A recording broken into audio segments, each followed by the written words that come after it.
भाइयों, मैं अपने विषय में बता दूं कि खैर विधानसभा से मैं पूर्व में विधायक रह चुका हूं और मेरा पैतृक गांव इसी विधानसभा से विसारा गांव है। विसारा मेरा पैतृक गांव है।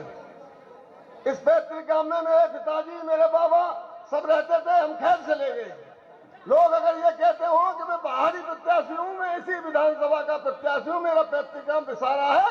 मैं जातों में का पंडित हूं।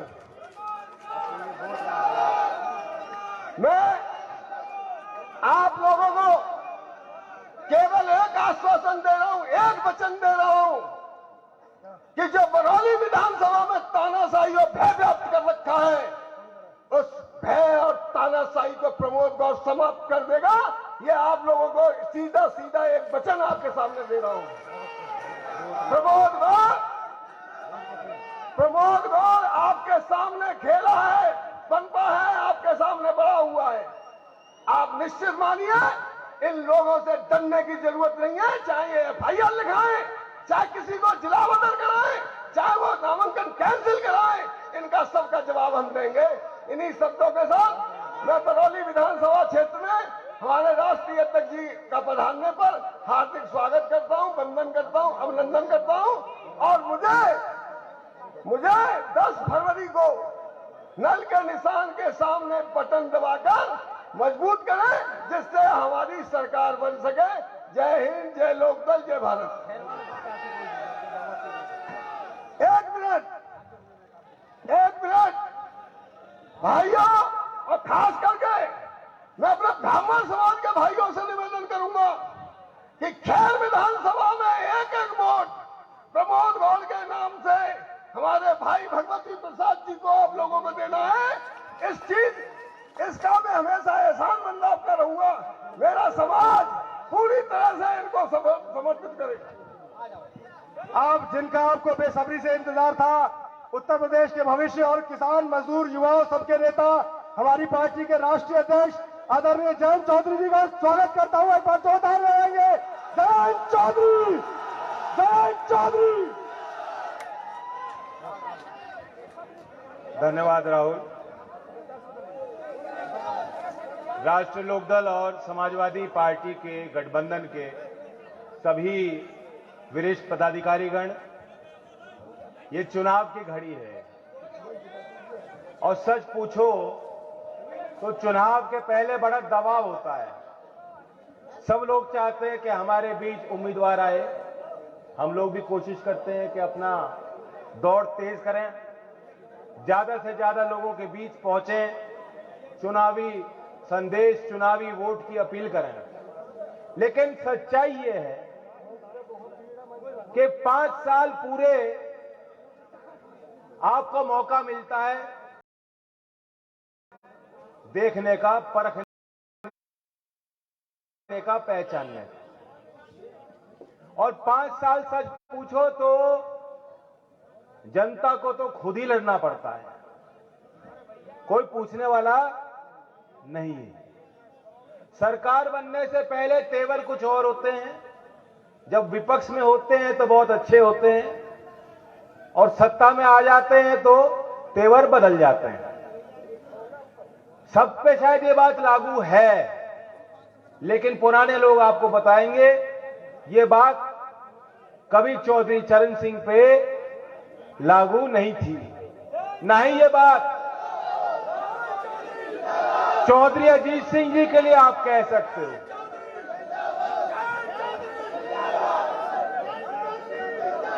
और इस समय मैं आपके बीच और कोई वादा नहीं कर रहा, मैं यही कह रहा हूं कि वही बात आप पाएंगे जब हमारी सरकार आप बनाएंगे आशीर्वाद देके। तो जिस तरह चौधरी चरण सिंह जी ने ईमानदारी के साथ जो उनकी कार्यकुशलता थी, गलत है तो गलत है, उनकी शक्ति थी प्रशासन में। आज आप देख रहे हो क्या हो रहा है, नंगा नाच। अपराध होते हैं, पीड़ित परिवार के साथ समाज की जिम्मेदारी होती है कि उनकी न्याय की लड़ाई में हम लोग योगदान दें। वैसे तो हर जिले में इस तरह के संगीन अपराध हो रहे हैं, लेकिन हाथरस प्रकरण की याद मैं आपको दिलाता हूं कि जब लोग वहां पहुंचने की हम लोगों ने कोशिश की, इस सरकार का क्या व्यवहार उस परिवार के प्रति था, कितना सम्मान ये खुद न्याय की प्रणाली को करते हैं। मुख्यमंत्री ने संविधान की शपथ ली है और संविधान में और कानून में खुद भरोसा मुख्यमंत्री को नहीं। ये मैं इसलिए कह रहा हूं कि जब मुख्यमंत्री ये कहेगा कि ठोक दो, मतलब अपराधी को मारो पहले और उसका गुनाह क्या था उसकी पहचान, उसकी तफ्तीश बाद में करो, पूछताछ बाद में होती है, पांव में गोली पहले दागी जाती है। और कितने बदतमीज लोग हैं, इन्हें ये नहीं मालूम कि उनका मुकाबला किन लोगों से है। हमारा ईमान इतना सस्ता नहीं। चवन्नी की बात सुनी होगी, चल रही होगी खूब।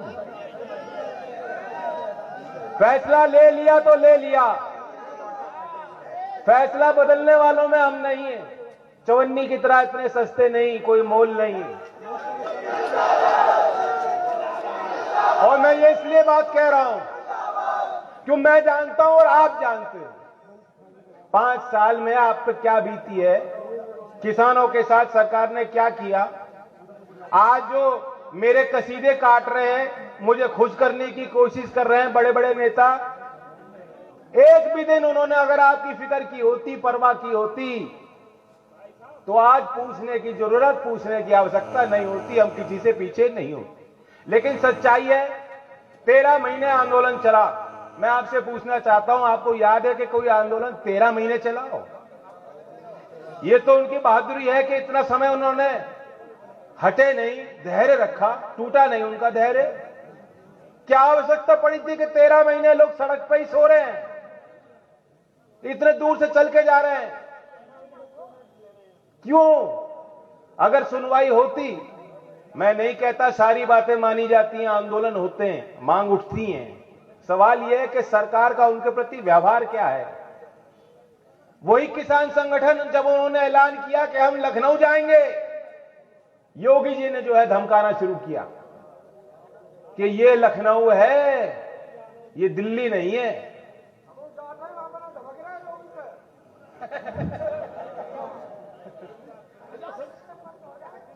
भैया सुनो एक बात, देख सही बात है, लाठी भी चलाई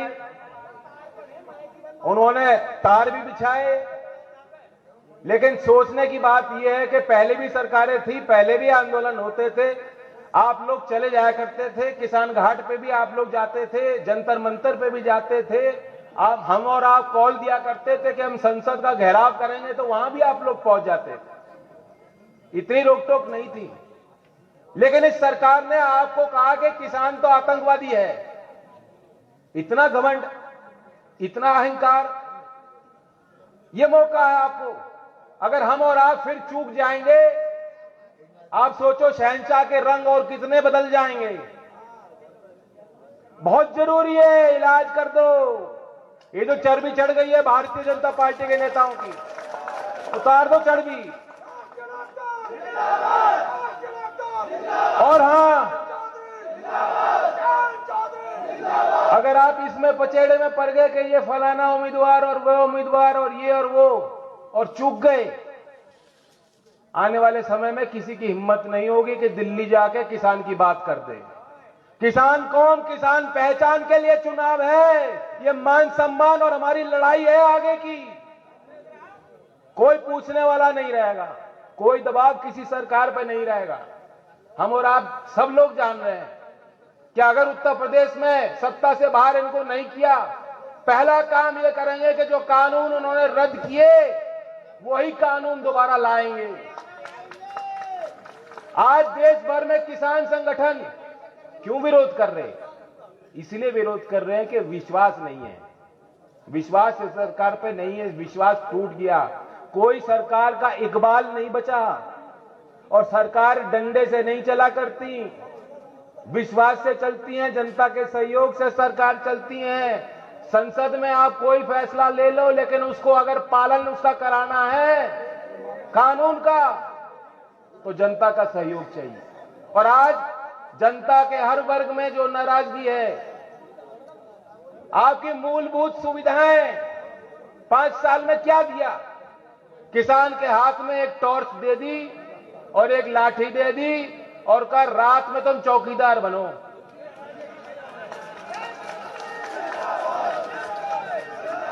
पहरा दो, तार लगाओ। 5 साल पहले ऐसा होता था क्या? तो ये जो लखनऊ में भी जो छुट्टे जो घूम रहे हैं, छुट्टे ही हैं। ये छुट्टे वालों की भी छुट्टी कर दो। इनकी छुट्टी करोगे तो इसका भी कुछ समाधान होगा। और बाकी भाव नहीं मिलता किसानों को। और ये जो नौजवान हैं, हजारों में भर्ती निकलती है और करोड़ों में आवेदन होते हैं। भर्ती की कॉल होती है कि प्रक्रिया शुरू, घोषणा हुई, इम्तिहान फलानी तारीख को 6 महीने बाद होगा।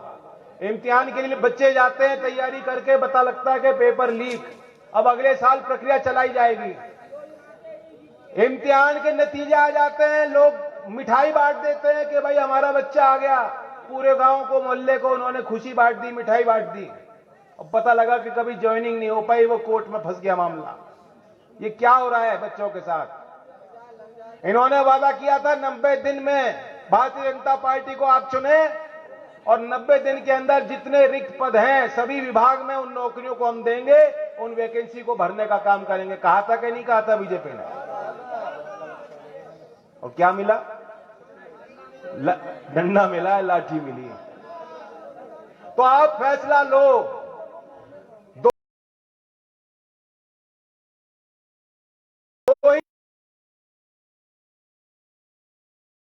किसान को डंडा मारते हैं, जो किसान से भयभीत हैं, किसान को आतंकवादी मानते हैं। अपनी सरकार बनाओ, लखनऊ में अपने प्रतिनिधि जिता के भेजो। गठबंधन के खैर के भगवती सूर्यवंशी, इगलास से हमारे वीरपाल दिवाकर जी, अलीगढ़ शहर से जफर आलम जी, कोल से अज्जू नाम है, वैसे ऑफिशियली तो नाम उस पे बैलेट पे अज्जू लिखा जाएगा। सब जानते हैं शाख। लक्ष्मी धनगर जी छर्रा से, अतरौली से पूर्व विधायक, और आप आशीर्वाद दोगे फिर विधायक बनेंगे, वीरेश यादव जी, और बरौली तो भूल नहीं सकते प्रमोद गौड़ जी। तो सब लोग मिलके चुनाव लड़ाओ, चुनाव जिताओ। और ये मेरे लिए आज मैं आपसे यही उम्मीद करता हूं, आप लोग वो हो, यहां बुजुर्ग भी हैं जिन्होंने कभी चौधरी साहब को, चौधरी चरण सिंह जी को देखा होगा, अपना सहयोग उनको दिया होगा। चौधरी अजीत सिंह जी के साथ अब कदम से कदम मिलाकर चला करते थे। बरौली से लोकदल के विधायक भी रहे। अब वो गए दाएं बाएं, मैं नहीं कहना चाहता कुछ, लेकिन इस क्षेत्र ने पार्टी को सींचा, मौका दिया, ताकत दी। और आज मैं आपके बीच खड़ा हूं, बहुत उम्मीद के साथ मांगने आया हूं। मेरा इतना हक बनता है कि नहीं बनता? आप एक मौका दोगे कि नहीं दोगे अपने भाई को? तो भेजो लखनऊ, गठबंधन को जिताओ। धन्यवाद। जय हिंद, जय भारत।